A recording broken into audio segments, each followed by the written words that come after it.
All right, forgive us for picking the obvious choice here, but our worst of the week has to go to the entire 2024 Republican field. And the one person we just had to speak with about this debate, disaster, is comedian and friend of the show, Matt Friend. Matt, great to see you, bud. Welcome back. I am so excited to be back. By the way, let's just tell our viewers that I think we reached out to you a month ago when we know that the debate was happening, and we were like, if there's one person we need to speak to about this, it's got to be you. Yeah, so you knew some crazy stuff was about to go down. Call it an intuition, journalistic intuition. Sure. But I got to ask you, so Donald Trump did not appear in the debate.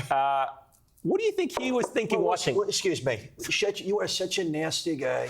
You tee that up on the after the mugshot, which is so bad what you're doing. This is MSNBC. They lie like dogs. You can ask them. They lie like dogs. And I will tell you, you don't do a debate when you're up by 60 points. You don't debate these people, these clowns, the horrible people.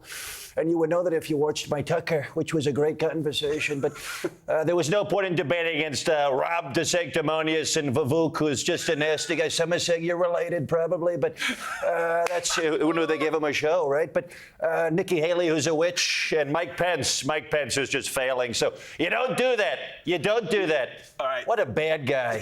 All right. You're a terrible person. You talk about...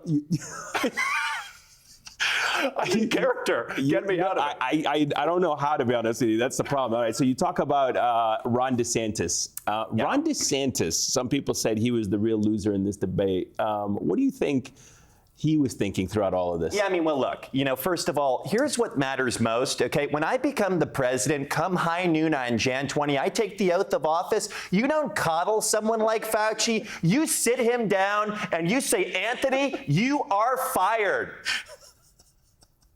I will not let you down.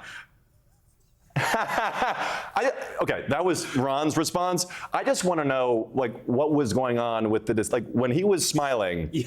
Was it like a Botox thing? Like, it was the most forced smile. He is a politician that never has grown into a natural role. He doesn't do retail politics well. He doesn't have the kind of comfortable level of just moving his hands. Like his hands McConnell, just so comfortable. He puts his hands on his waist. Yeah, sure, it's just It's just so weird. What he does is, he kind of moves his arms in the same accordion style motion, but his voice is more back here. He's like Trump without personality, is what he is. Yeah, exactly. Well, let's talk about the breakout star, according to some, as you just called him, Vivek, but Vivek Ramaswamy, and also stealing a line from Barack Obama. Not very original. Well, I'm working on the Vivek, but no, he's just, I can't wait for him to announce his new campaign slogan. He's just like, well, first of all, some of you might be wondering why I'm here tonight.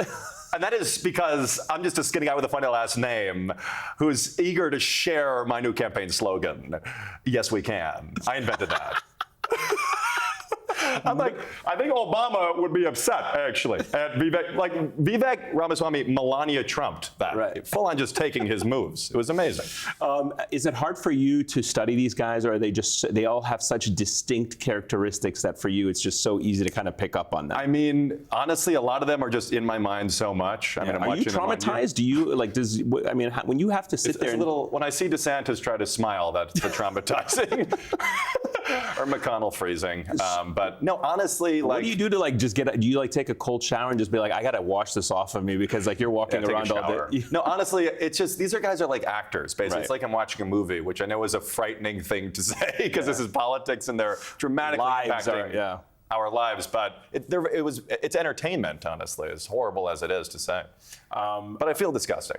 One person that we have not heard from this week, Mitch McConnell. I would love to know what Mitch McConnell thought of the... Yes. What was your question? What did you think, Mitch? What did you think of the Republican field? You've talked about character and integrity being... Well, listen, I think that my party has presented a slew of interesting candidates who I look forward to seeing potentially challenge Joe. I feel like is this the part where we have to nudge you along? I think so. I'm making a real callback to the McConnell freeze. Yeah. Joking aside for a moment, please. And I know that's kind of hard, but genuinely, when you look at the field of the Republican Party, is there anyone out there that you think you cannot do? Vocally? Yeah.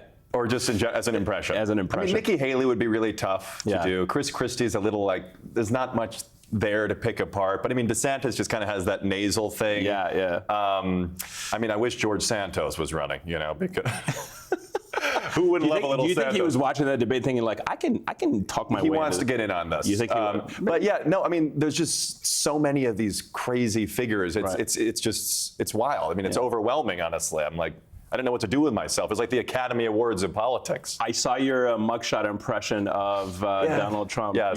You want to give us a little bit of a.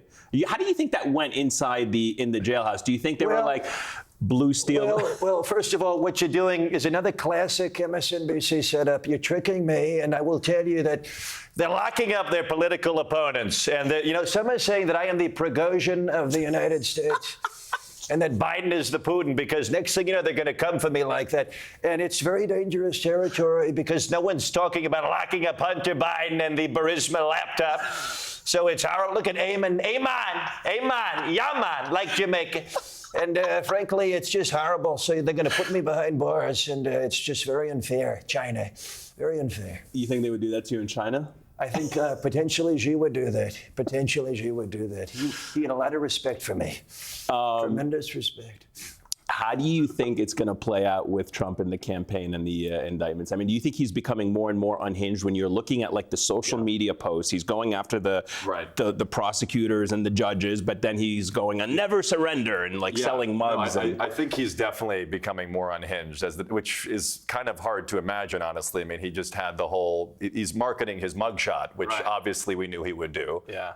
And then obviously the whole Tucker interview where they ranged from everything to Biden's skinny legs to if Epstein killed himself, the issues that matter in this country.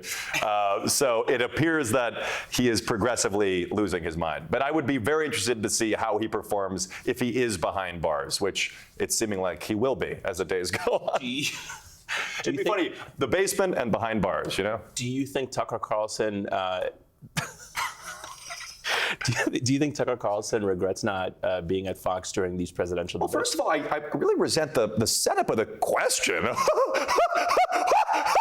First of all, I think what we should really get down to the important questions, such as if Epstein did kill himself, was Joe Biden there with his skinny legs like he is on the beach? And if he was, why aren't we holding him accountable or throwing him into jail? I'm sorry. Let me just, while I have America's attention, what is going on with Tucker's laugh? I mean, I'm 25 years old. I've never had a prostate exam, but I imagine that's how I might react. I have no idea. I can't explain it. I'm glad that we don't have to hear as much of it anymore, to be honest. Matt Friend, always great to see you, my friend. I don't know when we'll... You are the best. Thank you for having me. We always appreciate having you on. I'm sure we're going to find a lot more times to have you on. Oh my God. I love you, Matt. You're amazing. So thanks for having Anytime me. you have a new, I guess, skit. Yeah, no, and come see me on the road, No, of too. course, yeah. I got all my shows at mattfriend.com. Yeah, a lot of cities. So find the see me on dates. road, yeah. Follow you on Instagram. Follow you on TikTok. Everywhere. And Appreciate Truth it. Social. Yeah, And you Truth can find me there. Yeah, huge. I'm like the Charlie D'Amelio of the alt-right. You know what I mean? You're number 2 after Donald Trump. Good to see you, my friend. Thank you so much. Thank you.